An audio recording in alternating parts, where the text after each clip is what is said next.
नमस्कार। कौन बनेगा प्रधानमंत्री आज जोरदार दस्तक दे रहा है चंडीगढ़ में। वो चंडीगढ़ जो कि देश का सबसे सुव्यवस्थित, सबसे साफ शहर माना जाता है। मगर आज हम ये जानने की कोशिश करेंगे कि आज चंडीगढ़ में लहर किसकी है। क्या मोदी की लहर है, क्या राहुल गांधी की लहर है, या केजरीवाल दस्तक दे रहे हैं। सवाल ये, रेल घोटाले के वक्त जिस बकरे की कुर्बानी दी गई थी, क्या वो रंग लाएगा पवन बंसल साहब के लिए? ये सब हम जानेंगे। मगर सबसे पहले मैं अपने पैनलिस्ट की आपसे परिचय करा दूं। कांग्रेस की तरफ से आए हैं सुभाष चावला साहब, बीजेपी की तरफ से सत्यपाल जैन, बीएसपी की उम्मीदवार इस सीट से जन्नत जहां उल हक, और आम आदमी पार्टी की तरफ से डॉक्टर मुनीश रायजादा, और साथ ही चंडीगढ़ की ये जनता जिनके सवाल होंगे और हम उनके सवाल अपने नुमाइंदों से रखेंगे। मगर आइए इससे पहले देखते हैं कि आखिर इस पूरे सियासी समर में चंडीगढ़ की क्या अहमियत है।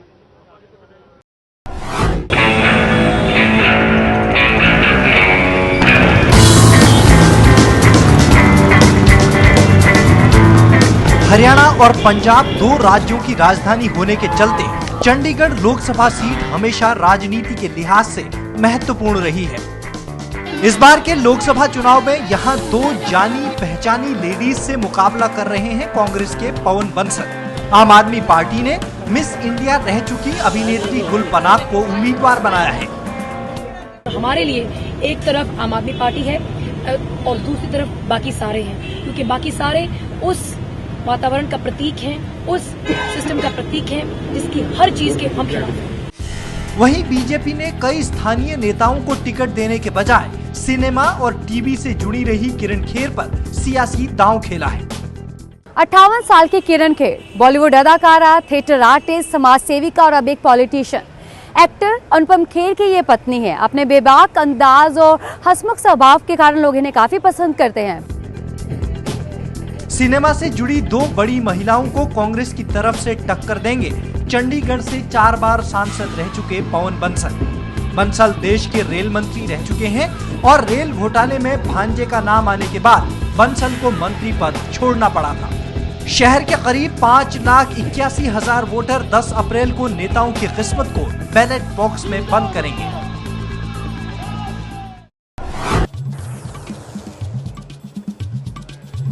और आइए बहस को खोलते हैं। और सबसे पहले मैं अपने पैनलिस्ट से जानना चाहूंगा कि जनता उन्हें क्यों वोट दे। और एक मुद्दा, और आपके 20 सेकंड शुरू होते हैं चावला साहब। अब कांग्रेस को जनता क्यों वोट दे? हम जनता के पास इसलिए अपील कर रहे हैं कि हमारा जो नुमाइंदा चंडीगढ़ से है वो 40 साल से पूरे चंडीगढ़ की सेवा कर रहे हैं। राजनीति से सीधा संबंध है। 15 साल लोकसभा और 6 साल राज्यसभा में रहकर उन्होंने चंडीगढ़ को एक चौमुखी विकास की तरफ बढ़ाया। और आज चंडीगढ़ में नहीं, भारत में नहीं, दुनिया के कुछ खूबसूरत शहरों। आपका वक्त खत्म हुआ। सत्यपाल जैन साहब बीजेपी से, आपका वक्त शुरू होता है। जनता आपको वोट क्यों दे? जनता हमको इसलिए वोट दे कि कांग्रेस की केंद्र की सरकार और यहां के सांसद पर भ्रष्टाचार के आरोप लगे। ये अक्षम है, निकम्मे हैं, कुछ कर नहीं पाए। नरेंद्र मोदी की लीडरशिप में, किरण खेर के नेतृत्व में चंडीगढ़ में हमारी सरकार विकास करेगी, देश को मजबूत सरकार देगी, आंतरिक और बाहरी सुरक्षा को कायम करेगी। निकम्मे को हटाओ, अक्षम को हटाओ। आपका वक्त खत्म हुआ। जन्नत जहां, बीएसपी को जनता वोट क्यों दे? और आपका वक्त शुरू होता है अब। मैं चंडीगढ़ की ही बेटी हूँ, इसी शहर में ही पली बड़ी हूँ और 33 इयर्स हो गए मेरे को इसी शहर में एज अ काउंसलर। जो मैंने काम किया है वो मिस्टर बंसल को अपने 15 साल में करना चाहिए था। जो मैंने काउंसलर बन के किया है वो तो एमपी का काम था। जब अगर मैं काउंसलर बन के कर सकती हूँ तो अगर मैं शहर की एमपी बन गई तो आपका वक्त खत्म होता है। आम आदमी पार्टी के डॉक्टर मुनीश रायजादा, आपको जनता वोट क्यों दे? चंडीगढ़ की जनता आप पर विश्वास क्यों जताए? गुल पनाग हमारी कैंडिडेट है आम आदमी पार्टी की। वैकल्पिक राजनीति की इस देश में बहुत बड़ी आवश्यकता है। जातिवाद, वंशवाद और भ्रष्टाचार की राजनीति से दूर विकासवाद की राजनीति की बहुत बड़ी आवश्यकता है और आम आदमी पार्टी इस पॉलिटिकल वैक्यूम को भर सकती है। तो आपने अपना अपना पक्ष रखा, तो आइए बहस को शुरुआत करते हैं। चावला साहब, उस बकरे की तो बिरयानी बन गई होगी, मगर कम से कम पवन बंसल साहब को उसकी कुर्बानी रंग लाई। चुनाव तो लड़ रहे हैं कम से कम। देखिए, दोनों बातें गलत हैं। कोई बकरे की कुर्बानी नहीं हुई। अपनी अपनी आस्था होती है किसी की धर्म में, उस ढंग से उनके कैसे किया था वो पुराने मुद्दे हो गए। अब हम चुनाव में हैं और चुनाव में चंडीगढ़ के लोगों के सामने हमने कुछ मुद्दों पे जाके इलेक्शन लड़ना है। आज हमारे सामने मुद्दा है चंडीगढ़ का विकास, जो हमने पिछले 15 साल में इतना विकास किया है कि आज आपके चैनल तक ने पिछले दिनों एक कराया था कंपटीशन, चंडीगढ़ को पहले 10 शहरों में उसमें गिना गया है। और सफाई के नहीं, उसकी घोषणा तो मैं कर ही चुका हूं, उसकी आप क्रेडिट ना लें। मेरा सवाल बहुत सिंपल था। हम जानते हैं कि पवन बंसल साहब की बहुत साफ छवि मानी जाती है, मगर साहब अगर उनके भांजे साहब ऐसा कर रहे हैं उनकी नाक के नीचे, तो जाहिर सी बात है ऑल इज नॉट वेल। तो या तो बंसल साहब को इस सब के बारे में पता था या उन्हें बिल्कुल नहीं पता था। मैं ये जो एक दुष्प्रचार और एक चरित्र हनन की राजनीति पिछले कई महीनों से चंडीगढ़ में हो रही। चरित्र हनन क्या है? विजय सिंगला 90 लाख के साथ चंडीगढ़ में पकड़े जाते हैं, वो चरित्र हनन? या चरित्र हनन ये कि पवन बंसल साहब के नाक के नीचे हो रहा था? आप मुझे बोलने का मौका पूरा देंगे तो मैं जवाब दे पाऊंगा इसका। सीबीआई जैसी एजेंसी इसकी जांच कर चुकी है। अगर सीबीआई के ऊपर इनको एतबार था, बार बार ये मांग खुद कर, सीबीआई जिसके लिए तोता शब्द का इस्तेमाल किया गया था, उसके बाद क्या हुआ? मैं चावला साहब को बताना चाहता हूं, मेरे पास वो कॉपी जुडिशियल मजिस्ट्रेट के ऑर्डर की है जिसमें उन्होंने चार्ज फ्रेम किए आरोपियों के खिलाफ, और अपने पैराग्राफ 67 में जज साहब ने लिखा है कि वो महेश कुमार को ड्राइवर ने कहा कि मैं पवन बंसल के घर के बाहर छोड़कर आया था, घर के बाहर से लेकर आया था, विजय सिंगला उनके घर गए थे। मैं एक सवाल आपसे पूछता हूं, 60 साल से हिंदुस्तान की राजनीति में किसी मंत्री का भतीजा, भांजा, साला, चाचा, ताया, नाना, मामा, दादा, दादी बता दो जो मंत्री की जानकारी के बिना 90 रुपए भी ले सके? 90 लाख तो महाभारत ये मेरे ख्याल से इतिहास में पहली बार हुआ है, इतिहास में पहली बार हुआ है कि किसी भांजे ने अपने मामा को मामू बना दिया है। देखिए, जब भी कोई आदमी राजनीति में तरक्की की सीढ़ियां चढ़ता है, जब जब उसको कोई पावर मिलती है, बहुत से दोस्त, मित्र, रिश्तेदार उसका फायदा उठाने के लिए आगे आते हैं। और एक साजिश के तहत, कोई कंट्रोल नहीं था पवन बंसल साहब, ये साजिश थी, कोई कंट्रोल नहीं था। एक साजिश के, किसकी साजिश? किसकी साजिश? किसी की भी हो सकती है। किसकी साजिश? ऐसे हवा में बात मत कीजिए, हवा में बात मत कीजिए। साजिश किसकी? अब मामला कोर्ट में है। क्या हवा में बात की जा रही है? ये इनकी मिली भगत है। ऐसा इट्स इम्पॉसिबल कि मामा जी को पता ना हो जो भांजा कर रहा है, उनकी सहमति से ही उसने पैसे लिए।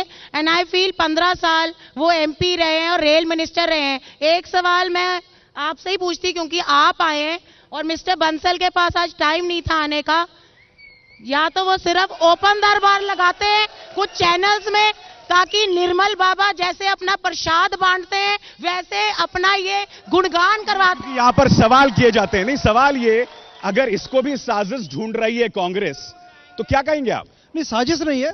भ्रष्टाचार में कांग्रेस, बीजेपी और इन परंपरागत पार्टियों का पूरा विश्वास है। इन्होंने पिछले 65 सालों में देश को लूटा है, विकास पे इनका कोई फोकस नहीं है। अगर इन्हीं चीजों में अगर ये ईमानदारी की राजनीति करते, अगर डेवलपमेंटल पॉलिटिक्स करते, तो आम आदमी त्रस्त ना होता और आम आदमी पार्टी जैसी पार्टी को आने की आवश्यकता ही ना होती। जवाब दीजिए इस बात का सत्यपाल जैन, ये आप पर भी टिप्पणी है, बीजेपी पर भी टिप्पणी है।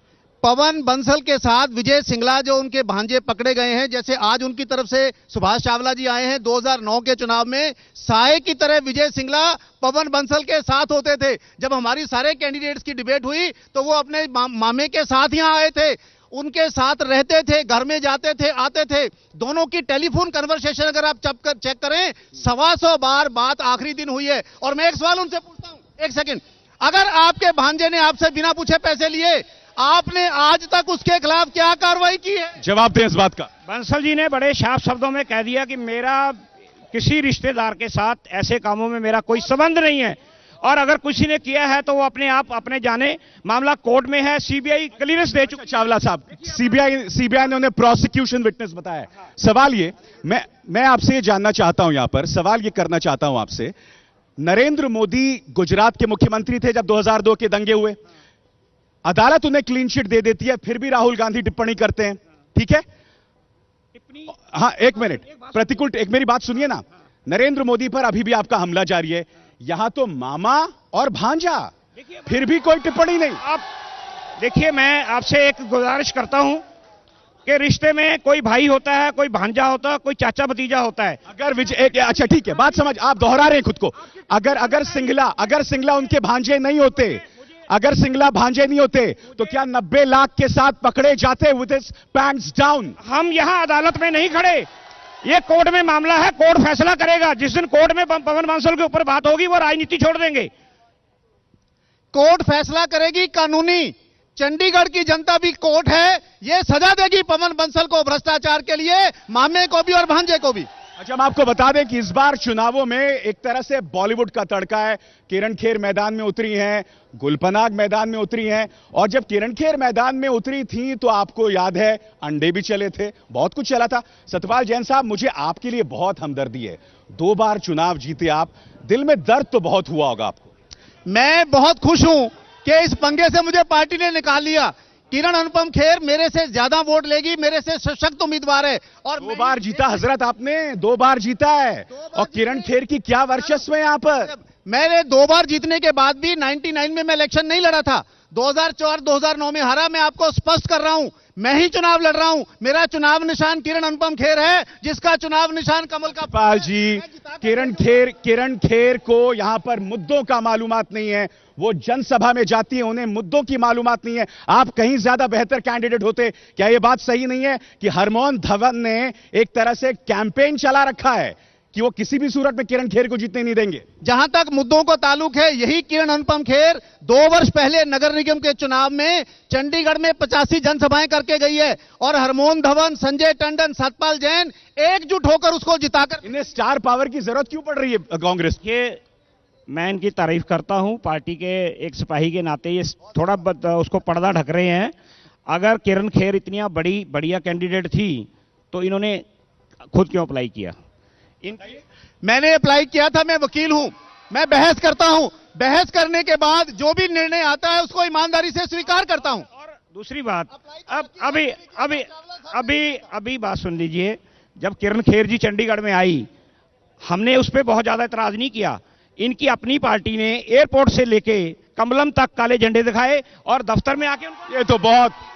कमलम में अभी इन्हीं के एक्स काउंसलर मिस्टर दुबे पे बीजेपी के लोगों ने वार किया और उनको चाकू से घायल किया। ये नहीं, जैन साहब, सतपाल साहब, मुझे बताइए हो क्या रहा है? केंद्र में अडवाणी वर्सेस मोदी, यहां पे हरमोहन वर्सेस किरण खेर, ये बीजेपी को हो क्या गया है? भारतीय जनता पार्टी पूरी तरह से एकजुट होकर चुनाव लड़ रही है। ये हमारी पार्टी है जिसपे लोग टिकट मांग रहे हैं और हम एडजस्ट करने में दिक्कत आ रही है। कांग्रेस के तो उम्मीदवार, आई फील सिर्फ बीएसपी है इस शहर में जिसमें कोई पार्टी में विवाद नहीं हुआ। इनकी पार्टी में आपके वहां भी तो एक बहन जी है, उनके अलावा किसी की बात ही नहीं चलती। ऐसी कोई बात नहीं है, बहन जी की बहुत सेक्युलर पार्टी है and she is an iron lady. Doctor साहब, ये मुझे बताइए, गुलपनाग यहां पे उतरी, सवाल यह कि गुलपनाग आती हैं, उनकी भी क्या लिंक है चंडीगढ़ के साथ? आपने 31 लोगों की सूची जारी करने का ड्रामा किया क्यों? सविता भट्टी छोड़ती हैं, कहती हैं यहां पर बहुत ज्यादा असमंजस है, और फिर आपने गुलपनाग को पैराट्रूप करा दिया, क्यों? इंडिया अगेंस्ट करप्शन मूवमेंट में गुलपनाग वहां पे दिल्ली में थी, उन्होंने अपनी उपस्थिति दिखाई, पूरा समर्थन दिया। गुलपनाग 35 साल की हैं, यूथ आइकॉन है, साथ ही साथ एक्टिविस्ट हैं, एनजीओ को फाउंड किया उन्होंने। 31 लोगों की लिस्ट आपने क्यों जारी की? ठीक है, वो कई बार पार्टी को सारे डिसीजन लेने पड़ते हैं। Party that I was the only first declared candidate. 1 साल पहले मेरे को टिकट मिली थी और हमारी पार्टी में ना तो किसी और ने टिकट के लिए अप्लाई किया, ना कोई लड़ाई झगड़ा हुआ। चलिए जनता से सवाल पूछते हैं, जी बोलिए। सर, मेरा ये सवाल है, जितनी भी एस्टेब्लिश्ड पार्टीज हैं, जो भी अभी तक के पॉलिटिशियंस हैं, जब वो पॉलिटिक्स में आते हैं तब उनके पास कितने पैसे होते हैं, और जब वो पॉलिटिक्स में कुछ साल निकाल लेते हैं तब उनके पास कितने करोड़, तिगुने चौगुना हो जाता है। चलिए जी।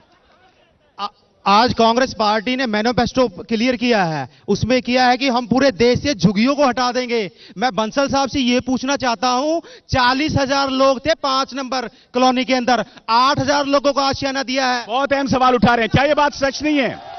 शावला साहब, कॉलोनीज में बंसल साहब गए थे तो उन्हें रुखसत कर दिया गया था कि आप हमारे पास बताइए, क्या यह फैक्ट है या फिक्शन? गलत है, बिल्कुल गलत है। किसी कॉलोनी में ऐसी बात नहीं हुई। सब कॉलोनी वाले जगह जगह बंसल जी जा रहे हैं, उनका वेलकम कर। वहां बदहाली क्यों है? बुनियादी समस्याएं नहीं। आप गए हैं चंडीगढ़ में, आपने देखा जाके, कहां देखो चंडीगढ़ कहां से कहां पहुंच रहा है। चलिए और भी लोगों से जानते हैं। जी जी बोलिए। सर पवन बंसल जी कैबिनेट मिनिस्टर थे, लेकिन सेंट्रल यूनिवर्सिटी नहीं दिलवा पाए पंजाब यूनिवर्सिटी को, क्यों?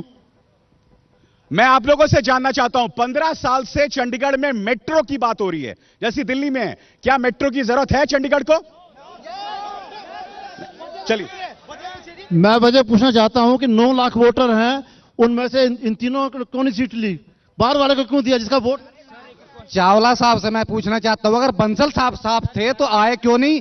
दूसरी बात, 5 नंबर कॉलोनी से इन्होंने 7000 बायोमेट्रिक सर्वे किया है, जिसमें से 2500 मकान इन्होंने अलॉट किए हैं। तो बुनियादी समस्या है यहां लोगों की। जी सर, मेरा सवाल एक्सेप्टेड कांग्रेस बाकी कैंडिडेट से ये है कि यहां पर चंडीगढ़ सबसे खूबसूरत सिटी है, यहां पर बिजली पानी भी सस्ता है। बाकी कैंडिडेट्स के पास कौन से मुद्दे हैं कि ये और ज्यादा खूबसूरत और ज्यादा फैसिलिटी आम आदमी को दे सकते हैं? यानी कि चंडीगढ़ और तरक्की करे। पिछले 15 साल से एससी सर्टिफिकेट नहीं बन रहा।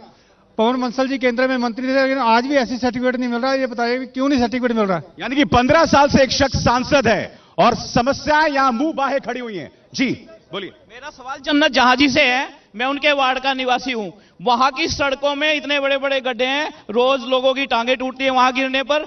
वो अपने वार्ड का विकास नहीं कर पाई हैं, वो चंडीगढ़ का विकास क्या करेंगी? सर, मैं पवन बंसल जी से पूछना चाहता हूं कि उन्होंने कॉलोनी के लिए क्या किया? उन्होंने वो तो मानते ही नहीं कोई समस्या वहां पर। चलिए जी मैम बोलिए। मैं ये पूछना चाहती हूं कि मेट्रो के लिए इन्होंने 99 मीटिंग्स हुई जिसके अंदर ये लोग नहीं पहुंचे, और इसका वजह क्या है? ये मुद्दे क्यों रखना चाहते हैं? बिल्कुल, चाहे मेट्रो हो, पीजीआई में 2-2 साल लोगों को बेड्स नहीं होती है, बुकिंग नहीं होती। मैं आप सबसे जानना चाहता हूं, 15 साल से आप दिल्ली से मिसाल ले सकते थे, मेट्रो क्यों नहीं शुरू हुई? 15 साल पहले इसकी नींव रखी गई थी, इसकी बात कम से कम पेपर में रखी गई। देखिए, दिल्ली और चंडीगढ़ की ज्योग्राफी में बहुत फर्क है। दिल्ली बहुत बड़ा प्रदेश है, चंडीगढ़ 10 बाई 10 का है। अगर यहाँ पंजाब, हरियाणा, हिमाचल, जब तक उसकी पार्टनरशिप नहीं इसमें आती, मेट्रो यहाँ वाइबल नहीं है। और इस पे काम चल रहा है। जब तक दोनों स्टेट या तीनों स्टेट उसमें अपनी सहमति नहीं देते, कितना रेवेन्यू वो खर्च करेंगे, कितना पैसा वो खर्च करेंगे, और हमने ये देखना है। नहीं, मगर ट्रैफिक की समस्याएं दोगुनी होती जा रही हैं। क्या चंडीगढ़ को मेट्रो की जरूरत नहीं है? चंडीगढ़ में मेट्रो होगा, ये बात स्वयं इनके उम्मीदवार ने 1999 में भी कही थी। अगर उस समय शुरू कर दिया हो गया, अब तक तो मेट्रो एक्सपैंड होकर लुधियाना तक चली गई होती। जो देखिए, ये बिल्कुल लोगों को गुमराह करने की बात कर रहे हैं। मेट्रो का काम चल रहा है और फाइनल स्टेज पे है। मेट्रो ऐसा प्रोजेक्ट नहीं है कि कल बात की और आज शुरू हो जाए। जन्नत जहां, आप मुझे बताइए, मेट्रो क्यों नहीं चाहिए? क्यों नहीं चाहिए? ट्रैफिक की समस्या लगातार बढ़ती जा रही है। मेट्रो बिकॉज वो ट्रैफिक की समस्या दूर करेगी। एंड आपको एक बात बताना चाहती हूँ कि मिस्टर बंसल हमेशा कहते हैं मेरी प्रशासन नहीं सुनता। 15 साल से सांसद है, तो अगर वो गवर्नर से अपनी मांगे नहीं पूरी कर सकते, लोकसभा में क्या कर रहे हैं वो? और 10 साल से आपकी सरकार थी। किस बात के लिए मेट्रो? वो कह रहे प्रशासन नहीं सुनता। 10 साल आपकी केंद्र में सरकार थी, 15 साल से आप सांसद थे, तो इतने ज्यादा असहाय क्यों? ये गलत प्रोपेगेंडा है। कभी बंसल जी ने नहीं कहा प्रशासन में जब वही काम करवाए हैं। अगर चंडीगढ़ का इतना विकास हुआ है, देखिए, मैं ये कहना चाहता हूं, ये बात बिल्कुल हमारी बहन ठीक कह रही है। जब भी कोई काम करवाने पवन जी के पास जाता था, तो वो कहते थे गवर्नर नहीं मेरी सुनता, डीसी नहीं मेरी सुनता। और मैं एक बात कह रहा हूं, अब चंडीगढ़ की जनता ने फैसला कर लिया है कि हम भी उनकी नहीं सुनेंगे। You have to understand, governor भी कांग्रेस पार्टी के ही हैं और कांग्रेस की ही सरकार चल रही है। अगर गवर्नर से उनकी सुनवाई नहीं है, तो लोकसभा में वो चंडीगढ़ की क्या आवाज उठाएंगे? बंसल साहब इतने असहाय हैं, फिर भी जनता उन्हें 15 साल से चुन रही है। कुछ सही कर रहे होंगे वो? देखिए, 2 बार चुना है अभी। ये बात तय है कि यूनियन टेरिटरी होने के नाते सेंट्रल गवर्नमेंट की सरकार यहाँ पे आप मान सकते हैं। पवन बंसल जी यहाँ पे चंडीगढ़ के 2 चेहरे हैं। एक चेहरा वो चंडीगढ़ का खूबसूरत चेहरा है, सिटी ब्यूटीफुल होने के नाते, जहां पर इलीट क्लास रहती है। और एक चेहरा ऐसा जहां पे गांव और बस्तियों में आम आदमी त्रस्त है, वहां पे उनकी समस्याओं का कोई समाधान नहीं होता। और वहां पे आप जिन समस्याओं की बता रहे हैं, हम आपको बता दें कि हमने जनता के सामने मुद्दे रखे थे, बिजली, सड़क, महंगाई, करप्शन। हम आपको बता दें कि चावला साहब खुश होंगे कि 69% लोग बिजली से खुश हैं, सड़क से 72% लोग खुश हैं, महंगाई से 85% लोग ना खुश हैं, और करप्शन से 81% लोग ना खुश हैं। तो कम से कम बिजली और सड़क पर कांग्रेस पास होती है, मगर महंगाई और करप्शन पर बुरी तरह से फेल। तो चंडीगढ़ में आज के लिए बस इतना ही, मगर कौन बनेगा प्रधानमंत्री का कारवा जारी रहेगा। कल हम ओपिनियन पोल के साथ हाजिर हो रहे हैं, जुड़िएगा हमारे साथ कल रात 9 बजे। आप सबका शुक्रिया और चंडीगढ़ की जनता का अपनी राय बेबाकी से रखने का बहुत बहुत शुक्रिया। एबीपी न्यूज पर खबरों का सिलसिला जारी है।